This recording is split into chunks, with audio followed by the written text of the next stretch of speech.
আসসালামু আলাইকুম। সবাইকে আমি একটি গল্প শোনাবো আজকে। গল্পটি পাঞ্জিরি প্রকাশনী থেকে প্রকাশিত। বইটির নাম বন মোরগের ছানা। বইটি লিখেছেন মাহবুবুল আলম কবির এবং বইটির ছবি অলঙ্কৃত করেছেন মামুন হোসাইন।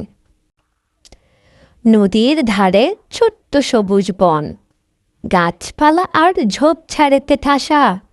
সেই বনেতে হরেক পশু পাখি, আর ছিল এক বন মোরগের বাসা।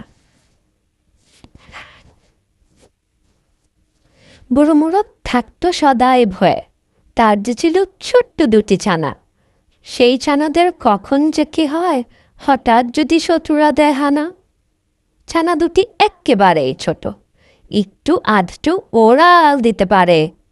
তবু তারা খাবার খোঁজার তালে বন পেরিয়ে যাচ্ছে নদীর ধারে। মোরগটা তাই দুই ছানাকে বলে, দূরে কোথাও যাওয়া তোদের বারণ। ছানারা কয়, সমস্যা কি বাবা? বলতে হবে এই নিষেধের কারণ। বাবা মোরগ বলল, তবে শোন, নদীর ধারে দুইটি শেয়াল থাকে। তোদের যখন চোখ ফোটেনি তখন একটি শেয়াল খেলো তোদের মাকে। শেয়াল ছাড়াও শত্রু আছে আরও। এ জঙ্গলে বেজিরও নেই অভাব। কিছু কিছু মন্দ মানুষ আছে, পাখি শিকার করাই যাদের স্বভাব।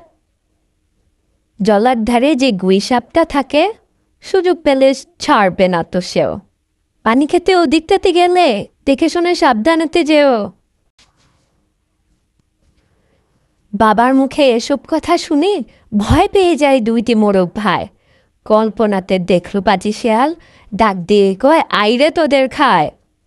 বুড়ো মোরগ আবার তাদের বলে, মিলেমিশে থাকবি তোরা বাবা। ভাই ভাইয়ের ঝগড়া শুরু হলে সুযোগ পেলে শত্রু দেবে থাবা। যদি তোদের কেউ বিপদে পড়ে, আর একটি ভাই দাঁড়াবি তার পাশে। দুই ভাই মিলে করবি মোকাবেলা, এ জীবনে যত এই বিপদ আসে। সেদিন থেকে দুইটি মোরগ ভাই বাসার কাছেই খেলায় ব্যস্ত থাকে। মাঝে মাঝে লাগলে খিদে পড়ে পোকামাকড় খোঁজে ঝোপের ফাঁকে। বুড়ো মোরগ দূরে কোথাও গেলে খবর নিত কুকুরুকু ডেকে। তার জবাবে দুইটি মোরগ ছানা বাপের মতো ডাক দেওয়াটা শিখে। এক দুপুরে মোরগ ছানার লোভে আড়াল থেকে একটা বেজি তাকায়। ঠিক সময়ে ছানারা টের পেয়ে বসলো উড়ে শিমুল গাছের শাখায়। বেজি কি আর উঠবে শিমুল গাছে? মনের দুঃখে তাই সে গেল চলে। এই ঘটনা দুইটি মোরগ ছানা ফিলে ঘরে বাবার কাছে বলে। বুড়ো মোরগ সব শুনে কয়, সাবাস, সাবধানতায় টের পাওয়া যায় শত্রুদেরই আভাস।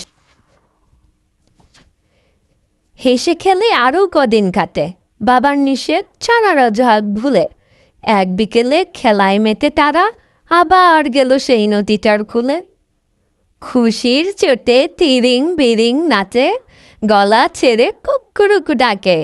আনন্দে আর কেউ ভাবেনি তারা, হাসির মাঝে কান্না চাপা থাকে। এক শিকারি পাখি ধরার ফাঁদ পেতেছিল, পায়নি তারা টেরো। ঘাসের ফাঁকে চিকন সুতার ফাঁস, হাঁটতে গেলেই লাগবে পায়ে গেরো। একটি ছানার পা পড়ে সেই ফাঁদে, আটকালো পা, বন্ধ হলো নাচা। ভয় পেয়ে সে গলা আর জোরে চেঁচায়, আটকে গেছি, ভাইরে আমায় বাঁচা।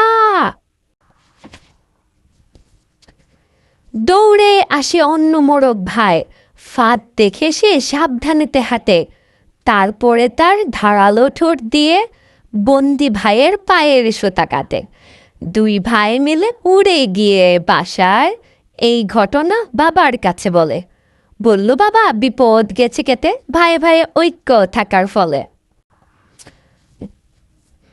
বইটি শেষ। আশা করি আপনাদের সবার ভালো লেগেছে। বইটি আমাদেরকে অনেক শিক্ষণীয় একটা বিষয় শেখায়, যে মিলেমিশে থাকার যে ব্যাপারটা। আপনারা কেউ চাইলে আপনাদের সন্তানদেরকে কিনে এই বইটি পড়তে দিতে পারেন। আর বইটি খুবই কালারফুল, আমার মনে হয় বাচ্চারাও খুব পছন্দ করবে। সবাই ভালো থাকবেন, সুস্থ থাকবেন। ফি আমানিল্লাহ। আল্লাহ হাফেজ।